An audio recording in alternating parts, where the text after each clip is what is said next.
Bangla live 24/7-এ আপনাদের সকলকে স্বাগত জানাই। সাংসদ জীবনে কি ইতি টানছেন দেব? অভিনেতার কথায় ভোটে না দাঁড়ানোর ইঙ্গিত। 2024-এ কি আপাতত রাজনৈতিক জীবন থেকে ইতি টানছেন দেব? লোকসভা নির্বাচনের কয়েক মাস আগেই সেই জল্পনায় উস্কে দিলেন ঘাটালের দুবারের তৃণমূল সাংসদ।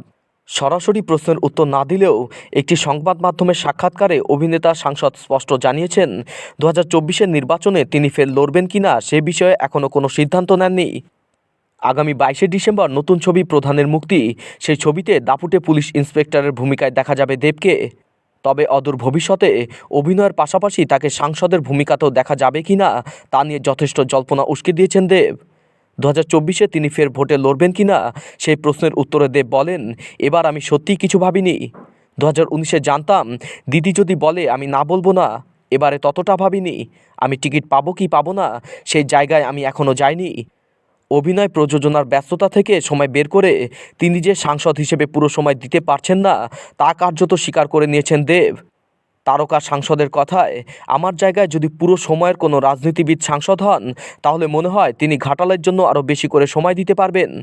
2014 সালে সবাইকে চমকে দিয়েই ঘাটাল থেকে দেবকে প্রার্থী করেছিল তৃণমূল। 2019-এও ফের ঘাটাল থেকে জয়ী হন দেব। ঘাটালের প্রধান সমস্যা বন্যা আটকাতে কয়েক দশক ধরেই আটকে থাকা ঘাটাল মাস্টার প্ল্যানকে কার্যকর করার দাবি নিয়ে সংসদেও সরব হতে দেখা গিয়েছিল তাকে।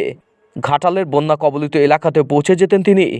দেবের কথায়, সাংসদ হয়ে অবশ্যই মাটির অনেক কাছাকাছি যেতে পেরেছি। বন্যার মতো পরিস্থিতি সামনে থেকে দেখেছি, বাস্তবটাকে চিনতে পেরেছি। চেষ্টা করছি যতটুকু সম্ভব সুখ দুঃখে মানুষের পাশে থাকার। তবে কেউই 100% সমস্যার সমাধান করতে পারে না। মানুষ হিসেবে সবারই কিছু না কিছু খামতি থাকে। তবে আমার মনে হয় ঘাটালে পুরো সময় দিতে পারবেন এমন কেউ ওখানকার সাংসদ হলে মানুষের সমস্যার আরও বেশি করে সুরাহা করতে পারবেন। লোকসভা নির্বাচনের আগে এখনও কয়েক মাস সময় রয়েছে।